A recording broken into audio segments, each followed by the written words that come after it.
Hey, this is Ariel Zangla. I'm a reporter with the Daily Freeman, and my life editor, Yvonne Lahara, is here. And we're sitting down with Congressman John Faso to talk about your upcoming election. And we're also streaming this live on our sister paper at the Troy Record. So, Congressman, if you'd like to take a moment to say hello to our viewers and give an opening statement, feel free. Well, thank you very much, Ariel. And it's great to be here at the Freeman and with your sister publication, the Troy Record, and all of your viewers out there in Facebook land. I'm John Faso, seeking re-election to my second term in the House of Representatives. I'm running on my record. My record is 35 years living and working in this district, working in the public sector and the private sector, devoted to public service mostly during that time. And in the time I've been in Congress in the last 22 months, I've worked hard to forge a record of bipartisanship. In fact, I ranked 18th out of 435 members of the House of Representatives for being most bipartisan. I will rarely introduce a piece of legislation without having a Democratic co-sponsor with me. I was pleased just last Wednesday, a week ago, I was at the White House when President Trump signed the major opioid legislation, which is attempting to deal with prevention, education, and enforcement. I had a major role in a big part of that bill, which was the STOP Act. I was the prime sponsor of that legislation in the House, which was later incorporated into the overall bill that the president signed. The STOP Act, with 275 co-sponsors in the House, Democrat and Republican, is intended to staunch the flow of illegal substances such as fentanyl coming in through the U.S. Postal Service to spread this toxin through our communities. And so we're hoping that we can, with this new language and new enforcement powers, prevent that. I've also worked hard for agriculture, for veterans, for seniors all across our district. Our district is a very large, diverse district politically and economically. It spans an area that's about roughly the size of Connecticut and Rhode Island combined. And so it does require a knowledge of the local issues throughout the area. And that's what I've done over the last 2 years. I hope also that we can tone down the rhetoric and improve the tone for civility and mutual discourse in our country. I think that all too often people have allowed their rhetoric to get out ahead of them, including the president and others at the national level. And I'm working hard to make sure that I comport myself with the dignity that the people of our district would expect of me as their representative. Again, I've worked hard for 35 years. My wife and I, Mary Frances, have raised our 2 kids in Kinderhook. We still live in the same house we bought 35 years ago. And it's a pleasure and an honor to serve. And I hope to have the opportunity to serve another 2 years to keep working for you, the people of our congressional district in Washington. Great.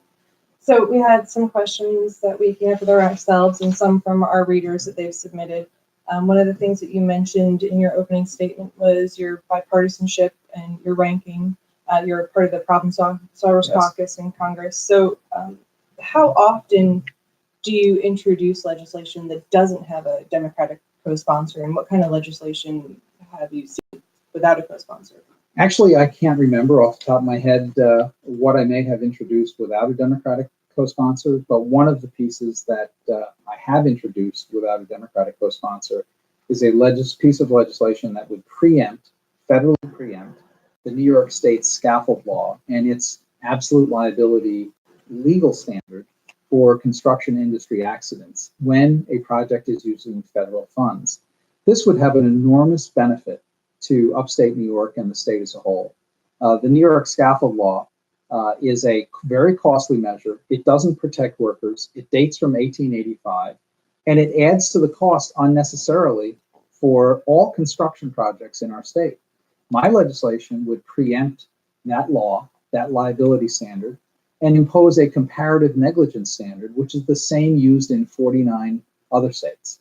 I have support broadly for this legislation from business groups, from contractor organizations, and from nonprofits like Habitat for Humanity, who have said to me that this legislation would greatly ease the cost for Habitat for Humanity to do projects within our state. So this is something that would be a strong measure to help our upstate economy, and that's the reason I introduced it. So it's currently pending? It's pending. That legislation was approved by the House Judiciary Committee.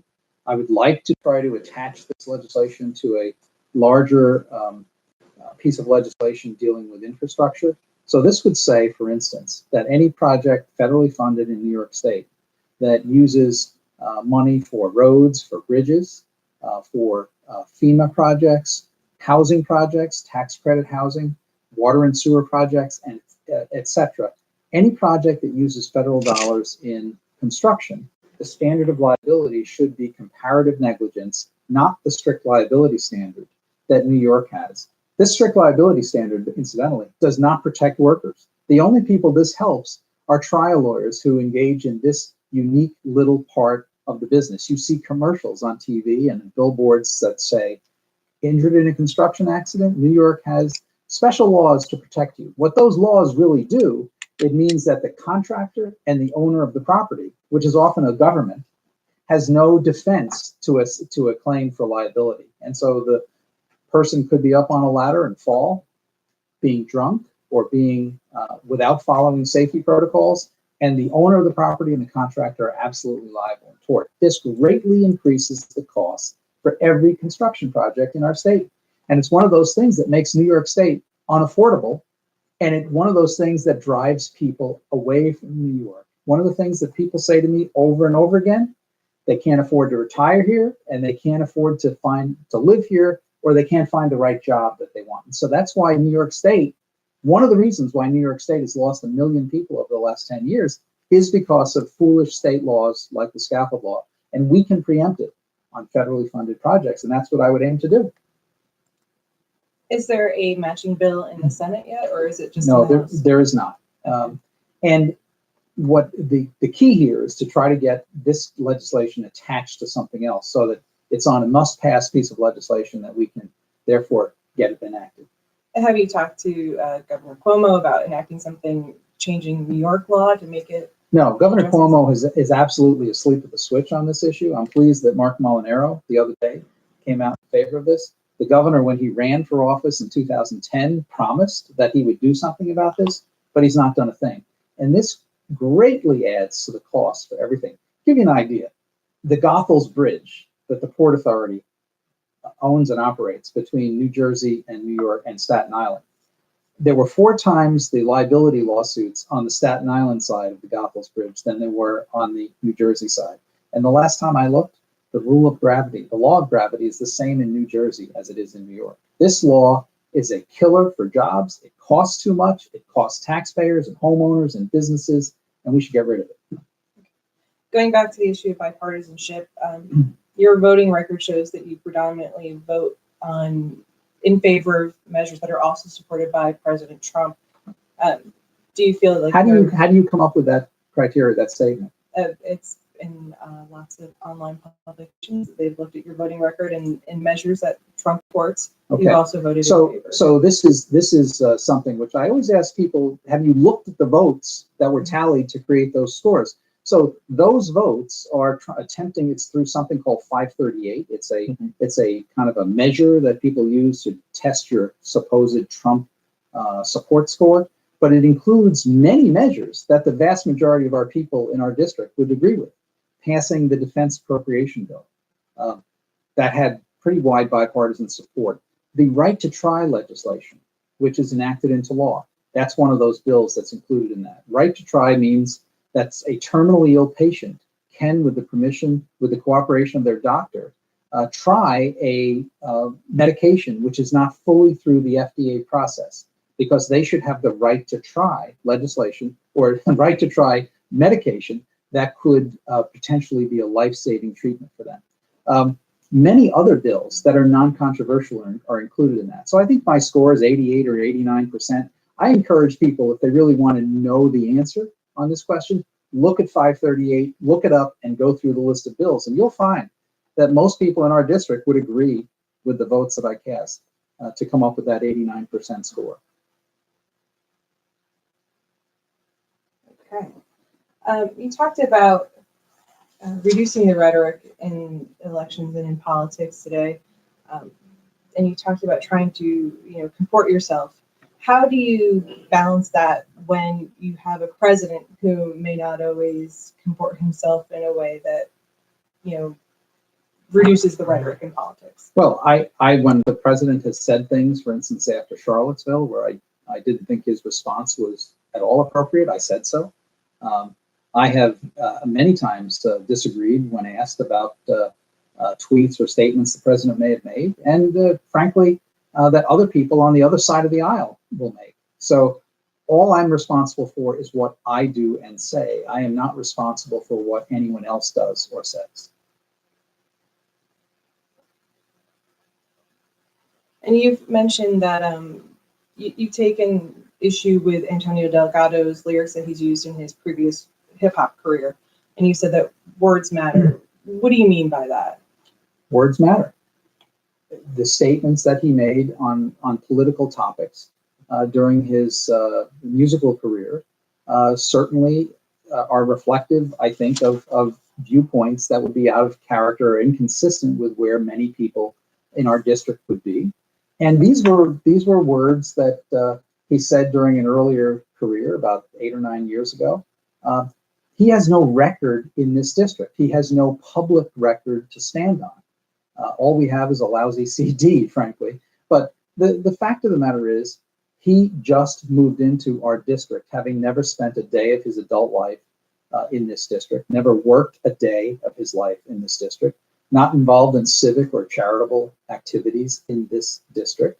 He moved to Rhinebeck in March or April of 2017, bought a house, registered to vote, and the very next day signed up to run for Congress. He has no history or background or experience in this district. So the words that he wrote about political topics are fair game to say, how do these political views on political topics reflect the views that you would bring into an elective office? I think that's a fair thing to ask. The ads that have run about his hip hop career are not my ads, and I think those ads are provocative, certainly. But many of the words that he wrote were provocative as well. More importantly, look at the words that he says today. He says, for instance, last week in a debate at WAMC in Albany, that Israel is not a Jewish democracy. And he uttered some nonsense about Gaza and about settlements that is totally incongruous and inconsistent with the reality on the ground. The fact of those words, they matter. And then he tried to backtrack on the words about Israel. But yet, back in February in a Democratic forum in this district, he said virtually the exact same thing. And you know what? Not a single person in the press has ever challenged him on what he said. He gets a free ride. And he said during the primary, for instance, that he was in favor of a single payer system. He said that he viewed Medicare for all as a step towards single payer. He viewed his buy-in for Medicare as a step to single payer. Well, now he tends to evade that and say, oh no, he's not in favor of single payer. Words do matter. And Mr. Delgado's words are highly inconsistent. So he has no record here. He has no experience here.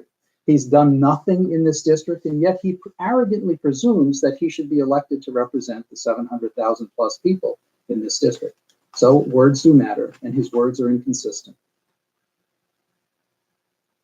Yeah, you know, we spoke with Mr. Delgado yesterday in a live stream, and he addressed several of the things that you just mentioned. But rather than going tit for tat on what he said versus what you said, I'd like to go back to the part where you said that he's new to the district. Yes. Because something that's been raised to me often is how you moved from Long Island to Kinderhook specifically to run for a state assembly seat. That's false. That's false. That's just Wikipedia nonsense. I actually moved here from Washington, D.C. I grew up on Long Island.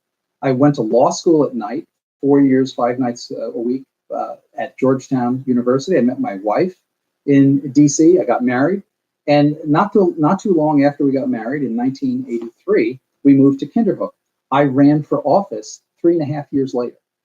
That is manifestly different than Mr. Delgado, having never lived or worked in this district, having no civic or charitable involvement in this district or community involvement, moving in and registering to run for Congress right away. That is a big difference. So Wikipedia may say something, but it isn't necessarily true, as we all know.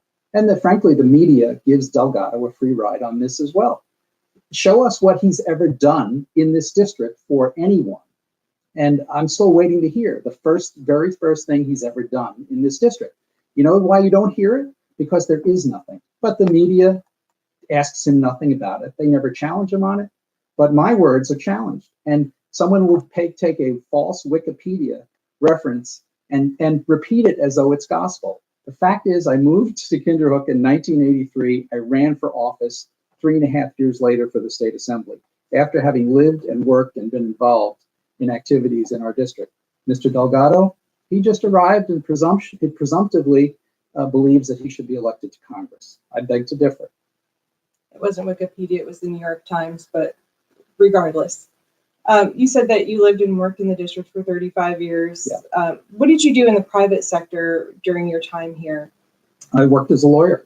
I worked during the time I was in the state legislature. I worked as a part-time attorney for a law firm in Hudson, doing basically real estate and wills and some domestic relations things like adoptions, a few divorces, but mostly real estate practice, part-time commercial practice for a law firm in Hudson. When I was out of office, I worked for a national law firm that is based in Los Angeles that had an Albany office. And what type of law did you practice with that national firm? I basically did regulatory work on behalf of clients that had issues with government. I also did some legislative lobbying, not very much, but mostly my practice dealt with companies and businesses that had needed permits or needed regulatory approvals from government. Okay, because some of your detractors have painted you as a lobbyist, working as a lawyer who did lobbying work. So when you say that you worked on behalf of companies that had issues with government, what type of companies, and all types, or? Well, for instance, I represented a nonprofit that needed to renovate the 7th Avenue Armory in Manhattan. And I was retained by them to draft a statute, which was passed by the state legislature, which enabled the nonprofit to renovate the 7th Regiment Armory, which occupies a square block on the east side of Manhattan. And that has been a smashing success. I also represented a group called Autism Speaks on legislation that I drafted that would enhance coverage for insurance for children with autism that were on the autism spectrum. I also worked for a natural gas pipeline company on real estate and taxation issues for them. So those are a sample of some of the things that I did. Sometimes I would work for a company that would need a regulatory approval through the state liquor authority, or a company that would need to deal with building issues or zoning issues. So those are the kind of garden variety legal representations that I handled at that time. So there's a wide array of different companies. Okay. One of the issues that has come up in this campaign election time is the influence of corporate PACs and super PACs and the ads that they've been airing and sending to people here. How do you feel about the corporate and super PAC involvement in this election, and what do you do when you receive funding from a corporate or super PAC?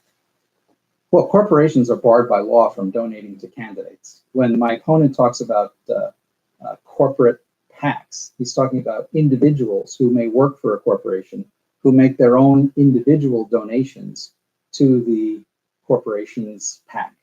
And so it's not a donation from a corporation, it's a donation from people who work for that entity, who decide to band together to support candidates of their choosing. The super PAC involvement is something that I wish didn't exist, but that's under the First Amendment. That does exist. And I have no control or ability to coordinate or control or tell a outside entity what they should or should not do in advertising. I wish it didn't exist, but that's the reality that we have in America today. So, and I would also add that I'm being heavily outspent by my opponent, who attracts contributions from liberals and left-wing progressives from across the country. Very little, by the way, from this district. And people have a right to donate, and that's their right under the First Amendment to do it. So you don't hear me complaining about that, or the fact that I'm being outspent better than 2-to-1 by my opponent. Have you ever rejected any donations that you've received from any particular groups or individuals? Yes, in the past. I can't think off the top of my head, but I know I've returned donations that might have exceeded a limit or have been improperly written. You can't write a check, for instance, or a donation to a federal candidate from a corporation. So those kind of things you would routinely return. And what do you do to, there's the concern about these donations influencing your office and how you conduct your business on our behalf in Congress. How do you limit these outside influences on what you're doing? What I do is I just do what I think is right. A donation doesn't have an influence on me. I mean, if you get into that mode of thinking, then you would be horribly conflicted as an elected official. So I find that I've seen no instance where a donation has influenced my vote or my opinion on an issue. Most often, my experience has been that groups and entities that support you and individuals that support you do it because they are interested and supportive of your positions, or they may be supportive of the type of proposals that you've made, or you show a willingness to work to solve problems, and that's what generates support. So we talked about the Problem Solvers Caucus. What kinds of things and work have you guys been doing in that caucus? So we have put forth some proposals on infrastructure that I think is really an important topic for us as a nation.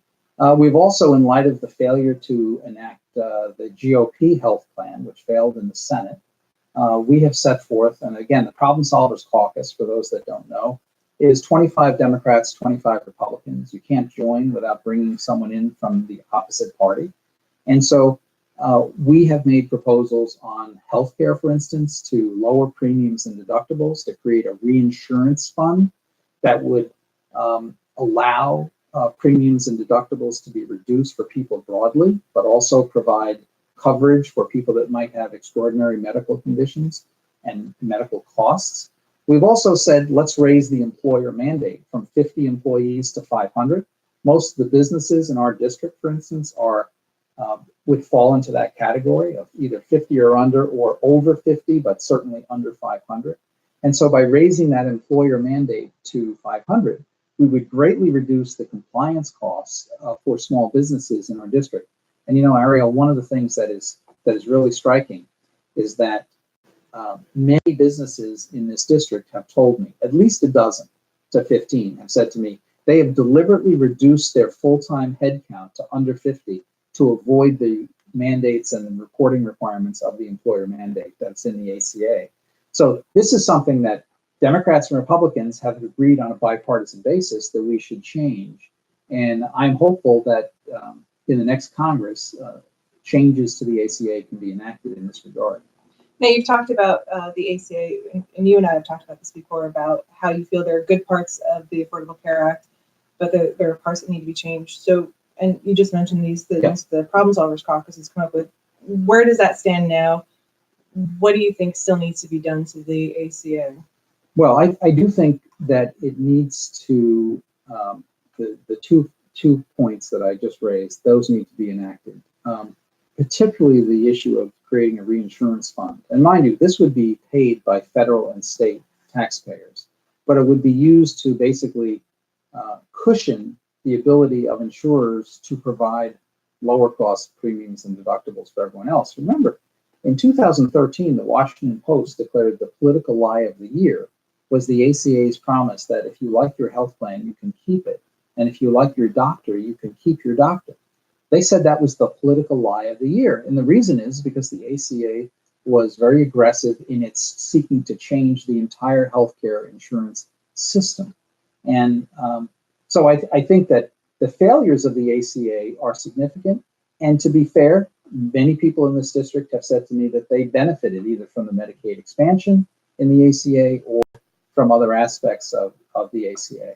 But the bottom line is most people have told me they can't afford their insurance. And what good is insurance if you've got an $8,000 deductible? It's not very good at all. And the problem with the ACA was that they assumed too much power and control in Washington. They didn't allow enough flexibility for employers to design health plans with insurers that would benefit their employees the most. Remember, there are 170 million Americans get their health insurance through their employers. Those employees who receive that coverage are getting a tax preference when their employer provides that coverage.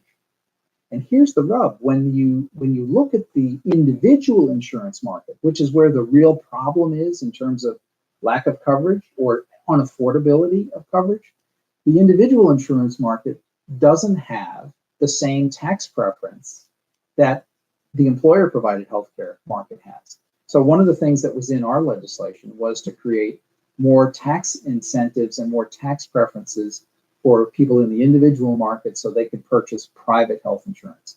My disagreement with the ACA was that they went on the Medicaid expansion. And indeed, most of the people that got coverage through the ACA got it through the Medicaid expansion, not through the exchanges.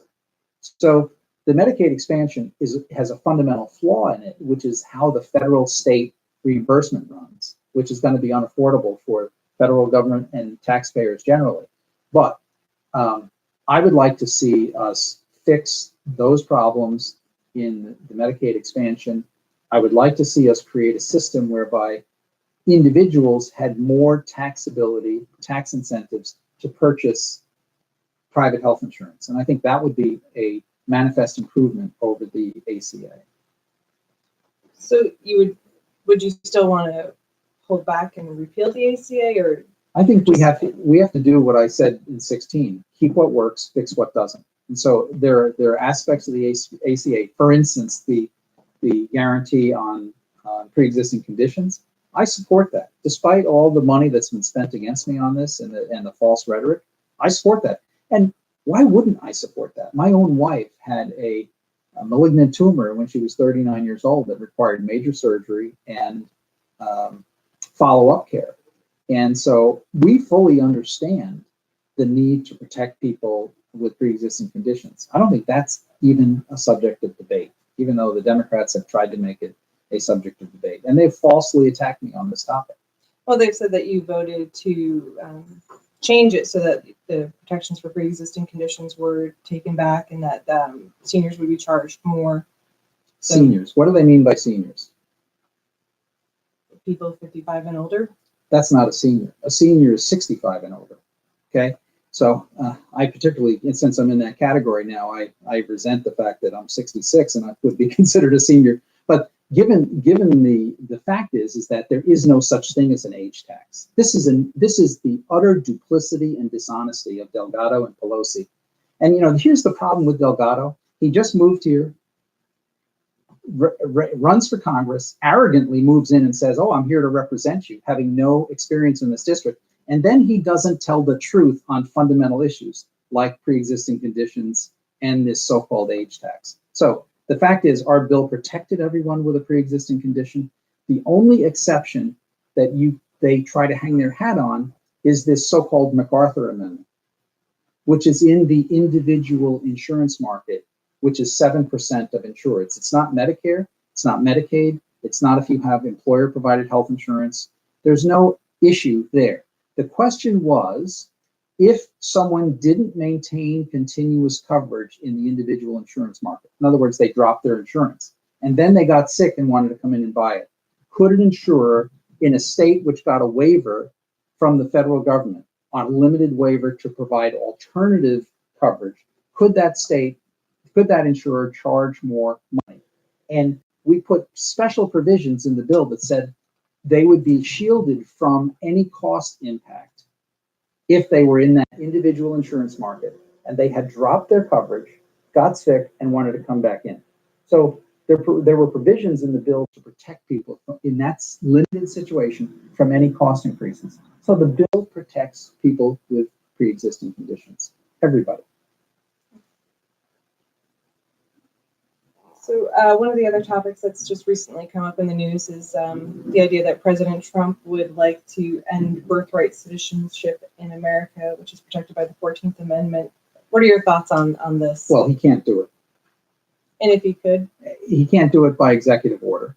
The question is whether or not the 14th Amendment, which was a post-Civil War amendment to the Constitution, and the intent of the 14th Amendment was to make it clear that unlike the Dred Scott decision in 1857, that blacks who were declared could never be citizens by Justice Taney, and perhaps the worst Supreme Court decision ever, Justice Taney said that blacks could never be citizens of the United States. So the 14th Amendment was intended to specifically overturn the Dred Scott decision. So the question is, do the standards in the 14th Amendment apply to the children who are born of illegal immigrants here in the United States, or the children who might be born to a woman who comes to the United States to have a child, to get that citizenship claim to the child, and then go back to their native country? And this is something that does happen more frequently than we would realize. But for the question becomes, does Congress have the right under the 14th Amendment to clarify the question of birthright citizenship? Or does that require a new constitutional amendment if a change were made? I have long thought that the automatic birthright citizenship for people in this category who just came to the United States illegally, had a child, I've always been questioned as to whether that was a valid approach.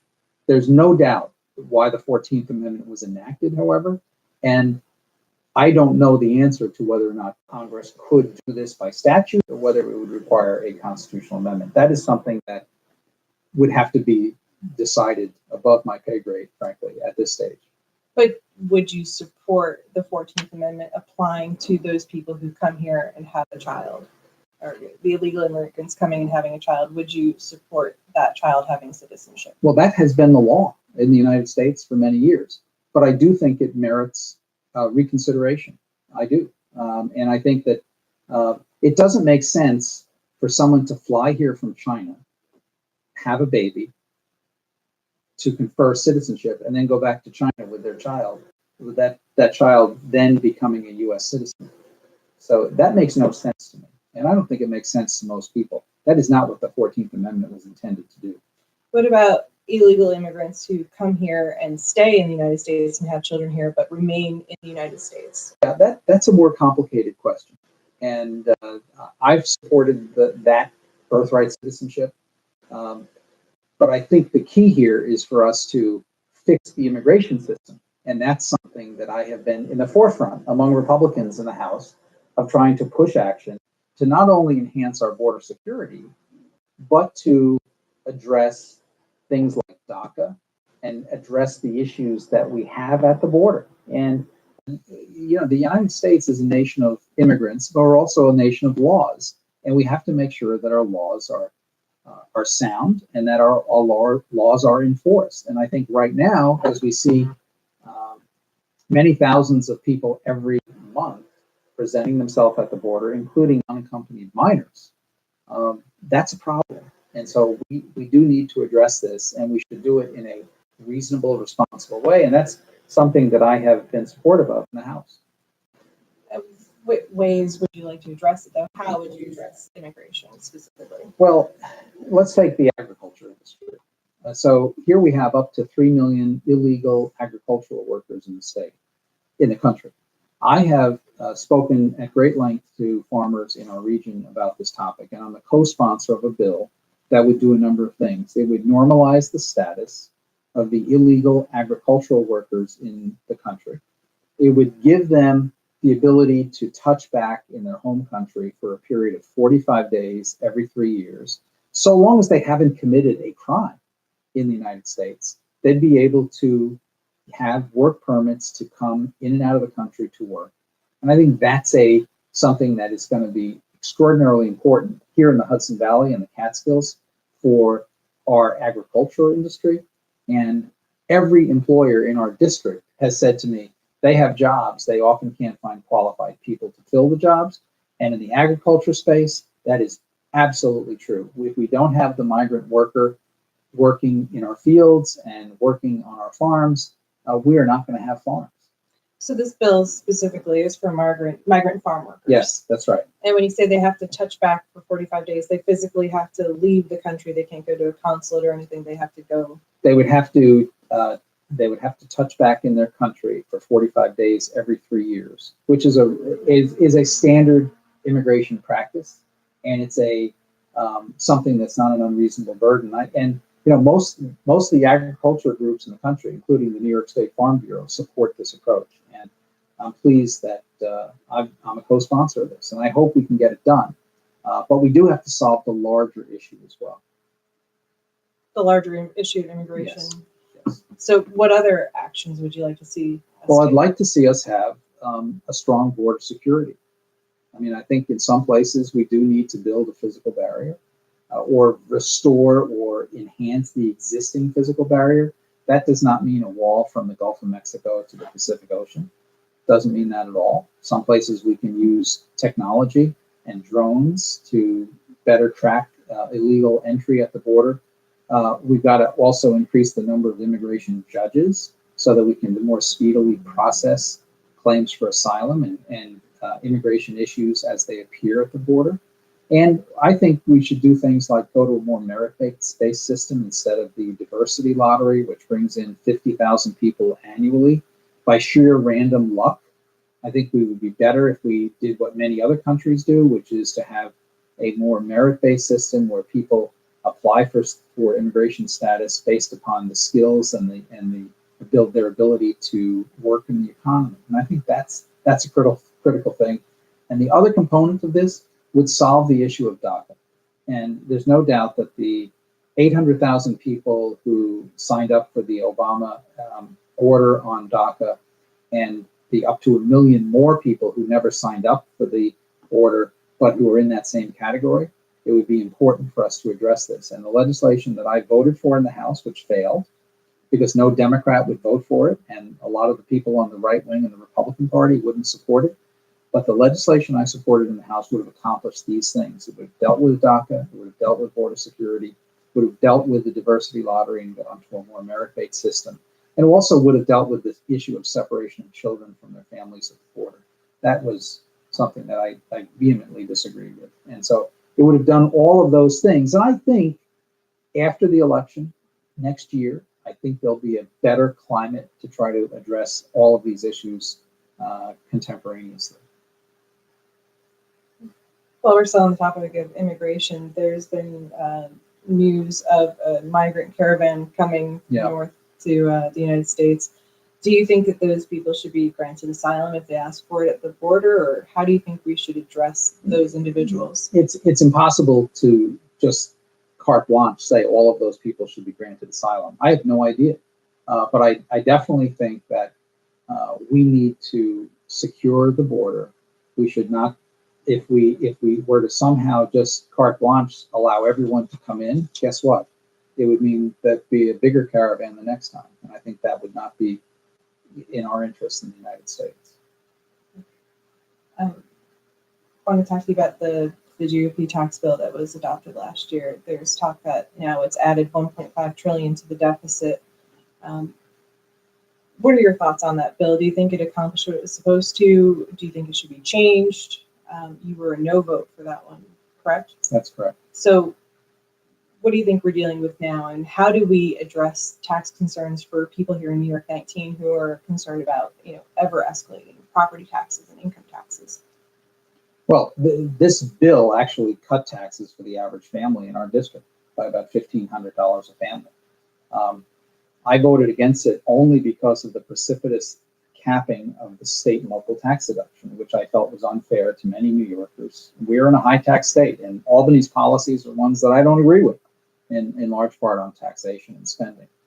But I also felt that it was wrong to, on 2 weeks' notice, tell people that were relying on the continuation of the state and local tax deduction to say, oh, now it's capped. There's another interesting feature in that consequence in that bill, which is that if you're a husband and wife you're capped at 10,000. You're filing jointly. But if you're two unmarried people living together, you each get a $10,000 property tax deduction. I felt that marriage penalty was a bit unfair. There are some great things in the tax bill, though, for small business, for individuals. It doubles the child tax credit. Most families are going to, as I mentioned, are going to get a benefit in our district. It doubles the standard deduction to $24,000 for a married couple, which means most people aren't going to have to worry about itemizing deductions anymore. The number of people in our district that itemize deductions are going to go from about 31% of tax filers to about 8% of tax filers. Again, my main concern was the precipitous capping of the SALT deduction. So going forward, I would like to see that change.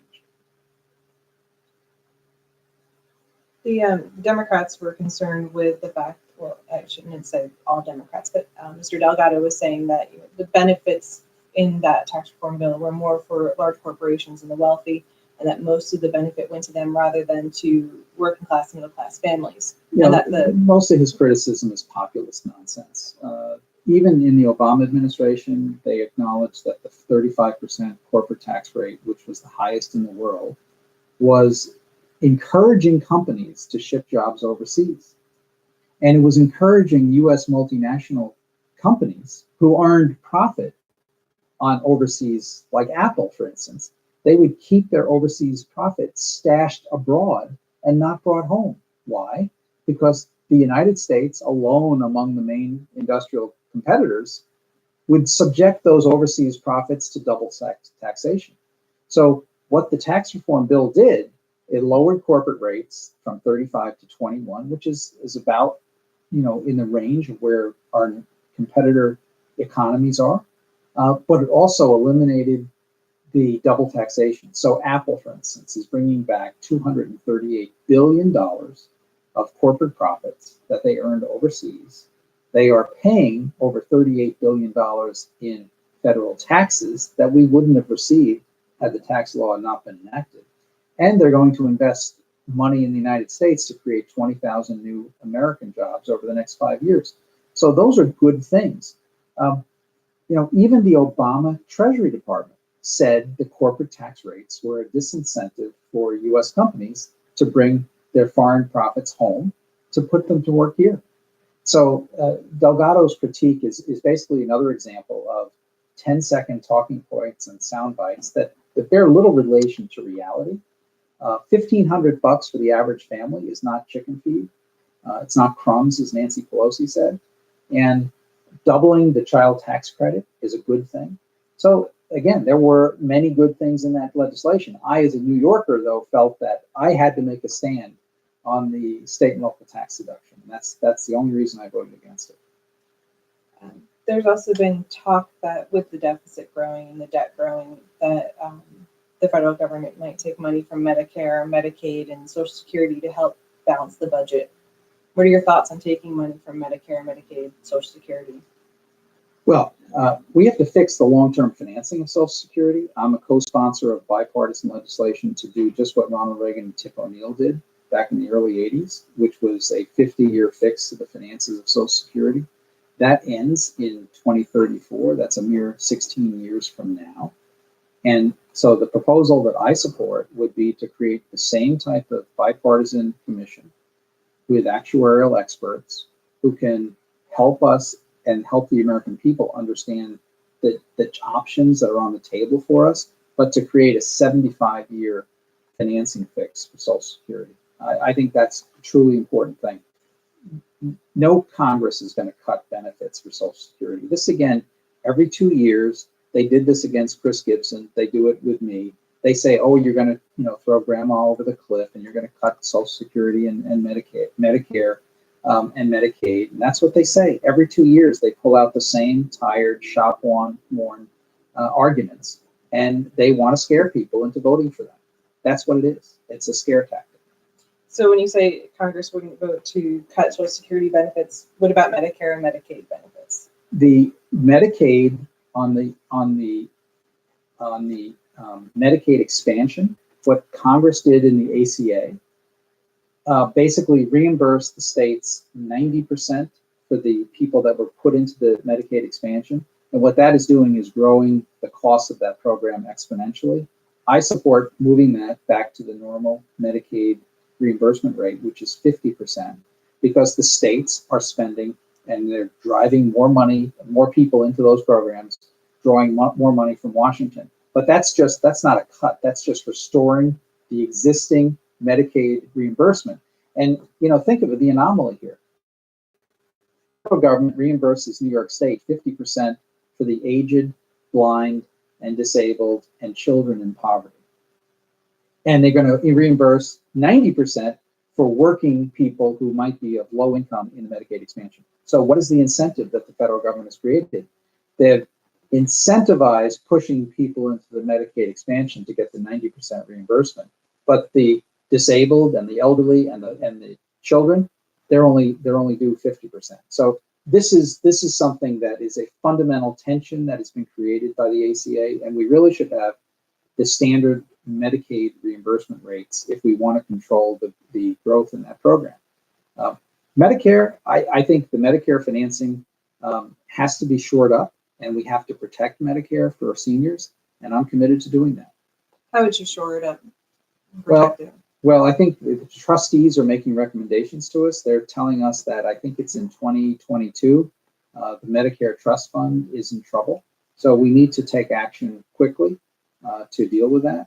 But it doesn't mean reducing benefits. It can mean, for instance, getting more efficiencies out of the program. It can mean moving to a system whereby more people go into Medicare Advantage programs, which provide more benefits for people, but at a more stable cost than the fee-for-service Medicare. So there are a variety of things we can do to ensure that Medicare finances are stabilized for the future, and that's something that we need to do, again, on a bipartisan basis. So do you want to do another bipartisan committee to look at that issue as well? Or? I don't think we need to, but I think Social Security is more complex, and it affects more people, obviously. And I really think that the key here with Social Security and Medicare is to not make them political footballs, which is what the Democrats routinely do every 2 years. They try to scare people, but it's just not going to work. So to clarify, you would never vote to cut Social Security or Medicaid or Medicare? No. One of the readers wants to know if you believe that President Trump has the authority under the Constitution to pardon himself, and if he was to pardon himself, would you oppose that? I generally don't answer hypotheticals, but I can tell you, I don't believe a president has the authority under the Constitution to pardon himself or herself. I think that would be not acceptable. And we talked about healthcare a bit. Your thoughts on gun control? Do you believe there needs to be more gun control? And I believe one of our readers also wanted to know if you yourself are a gun owner. I am. I own a shotgun. I'm not a very good shot, however. So what we've done this year, for instance, we passed legislation to close a glaring loophole in the background check system, where you may recall the horrible church shooting in Texas, where a dishonorably discharged veteran who had been convicted of domestic violence was not reported by the Air Force to the background check system. And so we fixed that in legislation. And it's really important that we make sure that system is up to snuff. We're also now, there's a regulation to ban bump stocks, which were used in that Las Vegas shooting. There's no purpose for a bump stock. All its purpose is to take a semi-automatic rifle and convert it to an automatic rifle. And obviously, automatic rifles are highly regulated and limited, and so bump stocks have no purpose. I'd also like to, I'm pleased that the administration is doing something the Obama administration wouldn't do, which they are prosecuting people who lie on background check applications. There are about 3,000 people a year who file a background check who are rejected because they have lied on the background check application. Those people should be prosecuted for violating the law. I would also like to see anyone that commits a crime with a firearm have an automatic 5-year penalty, imprisonment. No ifs, ands, or buts. I mean, I think one of the biggest problems in our country are people who use weapons that are acquired illegally in the commission of crimes. And I think that should be something that the states do, because most of these are going to be state level infractions. But I do believe that we need to be stricter on people that violate the law to commit crimes with firearms. And firearms of all kinds, meaning rifles and handguns. Any kind of firearm. What about and straw purchasers? We've seen this. We should really go after people like the woman who was a straw purchaser for a convicted felon in the Rochester area a few years ago around Thanksgiving, where he used a straw purchaser to purchase a firearm that he then used to ambush emergency personnel, and he killed 2 people in the Rochester area who were responding to a fire that he had set. So there are definitely going to be things that should be done and can be done and are being done. What about red flag laws? Do you think that? Yeah, I think there's a place for red flag laws that's going to be done at the state level. There have been some federal proposals in this regard that I've looked at, and they're okay, but really what they are grant programs. They're saying that if a state creates a red flag statute so that a loved one or a family member could petition the court with due process rights, but could petition the court and say, my relative is someone who I fear will commit harm to himself or others with a firearm. I think that's appropriate. Unfortunately, this diabolical person who was committed this horrific crime in Pittsburgh the other day, apparently there were no warning signs about this individual whatsoever. And he apparently had no real criminal record or convictions of any sort, but yet he had a warped and twisted and demented mindset about Jews and had horrific notions based upon one of the oldest prejudices, which is anti-Semitism. And he acted upon those. And I wish I could say there was a perfect way to thwart that, but I'm not sure we will ever devise such a way. And what about the issue of doing more to fund mental health? We've done it. Congress, and I've been a strong proponent of this, not only have we put billions more into mental health funding, one of the reasons why I'm the lead sponsor, you mentioned bipartisan sponsorship, I'm the lead sponsor of a bill to reauthorize the school-based health centers with another Republican and 2 Democrats as the co-sponsors. School-based health clinics provide primary care, dental care, and mental health care, which is often lacking in rural areas. And there are many parts of our district where it's impossible to really get access to mental health professionals. So school-based health clinics, we have the largest network of school-based health clinics in the country in rural area, in our district, operated through the Bassett Medical Center in Cooperstown. And it's a model which I am very much sold on, and I think it's cost effective, it's good for kids' health, it's good for parents, and it's good for the community. We also, by the way, enacted a 10-year reauthorization of the children's health insurance program. So that's something, again, in this kind of hyper-polarized political environment, people don't hear, but I'm proud of my support of that and the school-based health center legislation. And those are for children and school-aged individuals. What about adults and their mental health issues? And veterans who are suffering from PTSD or other. Well, we've done a lot with veterans and improving veterans' health care. When I took office, there were 500,000 pending backlog disability determinations at the VA. We've passed bipartisan legislation. The president has signed it to clear up that backlog and create a streamlined process for veterans to get their disability determinations made. I actually had a veteran in our district who waited 17 years to get his disability application finalized, and he contacted our office, and in 3 months we had it fixed for him. But you shouldn't have to contact your member of Congress to get your veteran disability determination made. Fortunately, in that instance, we were able to help him, but there are too many instances where this occurs. And back to this whole question of single-payer healthcare. When I hear people say single-payer healthcare will become the nirvana for all of us. I point out that there are two examples of single-payer healthcare in our country today. One is the Indian healthcare or the tribal healthcare system, which is a mess. And the second one is the VA. And there have been well-documented cases over the last few years of, yes, the VA provides excellent care in many instances, but it also botches care and puts people on waiting lists and puts people in a very difficult situation and or thwarts their ability to use a private medical provider. And we have now enacted legislation called the VA Mission Act, which by 2019 will greatly expand the number of local health professionals that veterans can utilize. They can still go to the VA, and that's good, and we're improving the VA.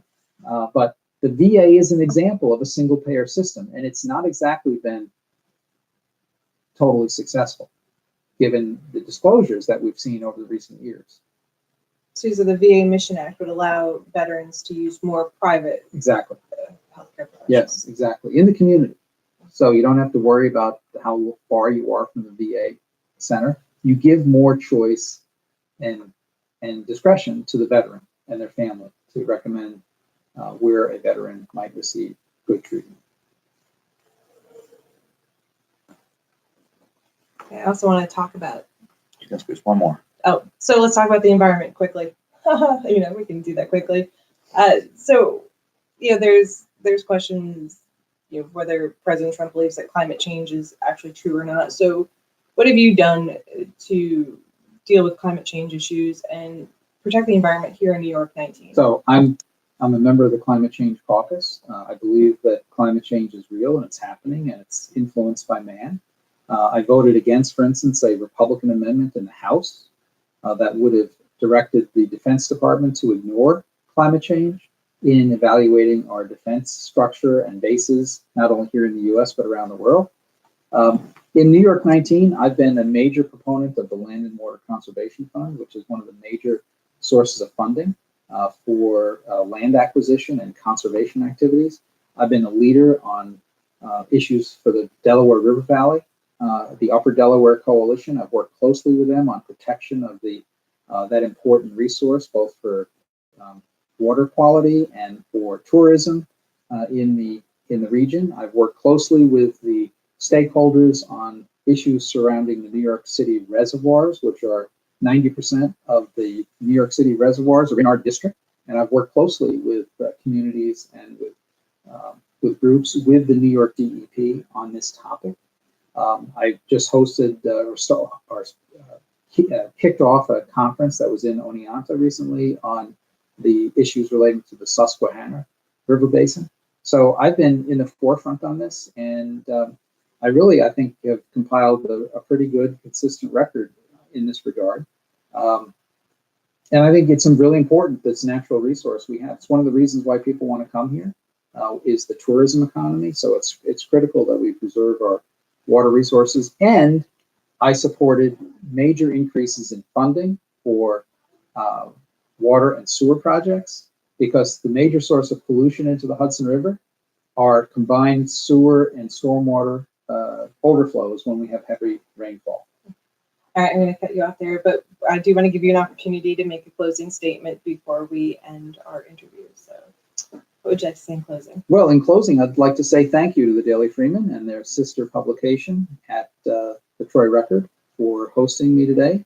I appreciate all of those who may be watching and viewing this in Facebook land. And it has been a privilege and an honor to serve in the House of Representatives for the last 2 years. As I mentioned, Mary Frances and I have lived and worked here for 35 years. We've raised our family here.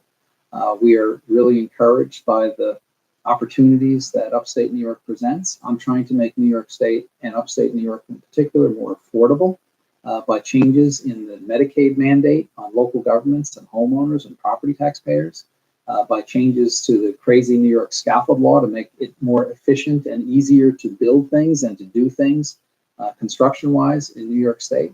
I've also compiled a record of bipartisanship, ranking 18th out of 435 in the House for working cooperatively across the aisle with other members of Congress who may not share my philosophy or my party.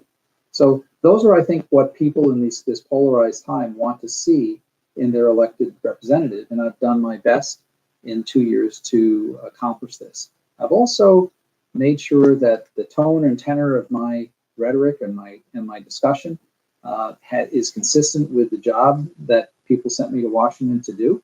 And I'm pleased to have been able to work over the last 2 years on your behalf, and I hope I can continue to do so.